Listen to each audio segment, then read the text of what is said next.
तो चलिए आज भारतीय शेयर बाजार की बात करते हैं। मंगलवार 10 जून को क्या हुआ उस पर एक नजर डालते हैं। जी बिल्कुल। हमारे पास एक्सपर्ट्स की राय भी है और आंकड़े भी। कोशिश रहेगी समझने की कि कल मतलब बुधवार को बाजार कहाँ जा सकता है। हाँ, और किन चीजों पर हमें ध्यान देना चाहिए? तो मंगलवार का दिन कैसा रहा बाजार के लिए? मिला जुला सा। हाँ, कह सकते हैं एक तरह से ठहराव वाला दिन था। सेंसेक्स तो थोड़ा नीचे आया। कितना? बीएसई सेंसेक्स करीब 53 अंक गिरकर 82,391 पर बंद हुआ, मतलब बहुत मामूली गिरावट। और निफ्टी? एनएसई निफ्टी तो लगभग वहीं का वहीं रहा, सिर्फ एक अंक ऊपर 25,104 पर, एकदम फ्लैट। अच्छा, तो ये जो हल्की सी गिरावट सेंसेक्स में देखी, इसकी वजह? फाइनेंशियल शेयरों में प्रॉफिट बुकिंग। हाँ, काफी हद तक वही। फाइनेंशियल स्टॉक्स में लोगों ने थोड़ा मुनाफा निकाला, पर पूरी कहानी ये नहीं है। अच्छा, और क्या था? वो अमेरिका चीन ट्रेड को लेकर जो बातचीत चल रही है, उसकी पॉजिटिव खबरें थी, और आरबीआई के कुछ कदमों ने भी सहारा दिया। तो ओके, तो मतलब बाजार को एकदम से गिरने नहीं दिया इन फैक्टर्स ने। बिल्कुल। इसीलिए एक सीमित दायरे में ही घूमता रहा बाजार। और सेक्टर्स के अंदर क्या चल रहा था? फाइनेंशियल गिरे तो फिर चला कौन? हाँ, फाइनेंशियल में तो बिकवाली थी, लेकिन आईटी और फार्मा, इनमें अच्छी तेजी थी। आईटी और फार्मा? जी, जियोजित इन्वेस्टमेंट्स के विनोद नायर भी यही कह रहे थे। उनके हिसाब से निवेशक थोड़े सावधान हैं। क्यों? हालिया तेजी की वजह से। हाँ, और वैल्यूएशन भी थोड़े ऊंचे लग रहे हैं शायद। पर जो डॉलर मजबूत हुआ है ना, हाँ, उसने आईटी और फार्मा जैसे एक्सपोर्ट वाले सेक्टरों को फायदा पहुंचाया, तो वहां खरीदारी बढ़ गई। ये इंटरेस्टिंग है। मतलब घरेलू चिंता अपनी जगह, लेकिन डॉलर जैसे बाहरी फैक्टर मदद कर गए। सही कहा। ग्लोबल बाजारों का क्या हाल था? उनका भी तो असर पड़ता है। बिल्कुल। अमेरिकी बाजार भी कह सकते हैं मिली जुले रहे। वहां भी निवेशक अमेरिका चीन ट्रेड टॉक के नतीजों का वेट कर रहे हैं। हालांकि कॉमर्स सेक्रेटरी ने कहा कि बातचीत सही जा रही है। तो थोड़ी उम्मीद है।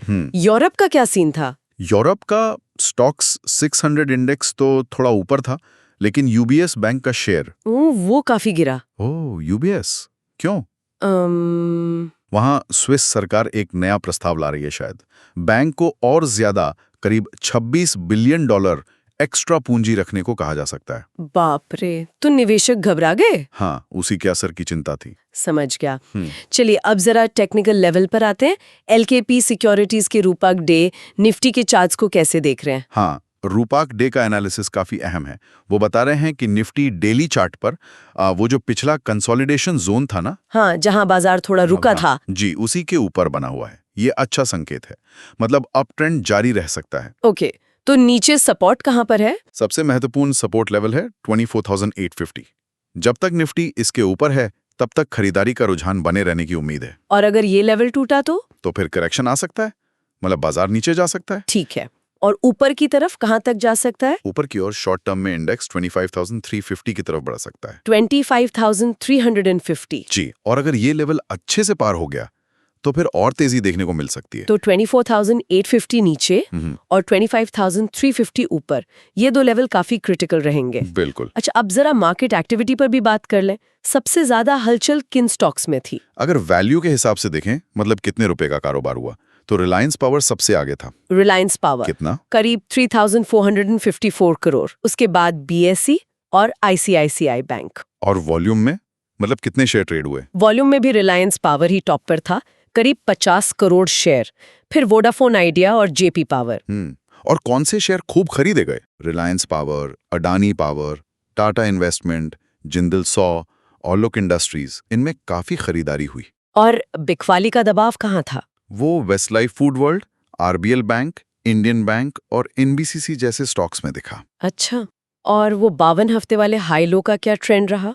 वो भी मिला जुला था।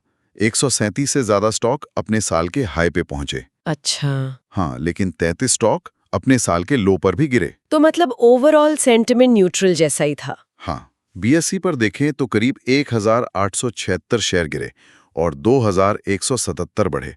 लगभग बराबर सा ही मामला था। तो अगर संक्षेप में कहें, मंगलवार का दिन सावधानी और कुछ पॉजिटिव संकेतों के बीच बैलेंस बनाने वाला रहा। बिल्कुल।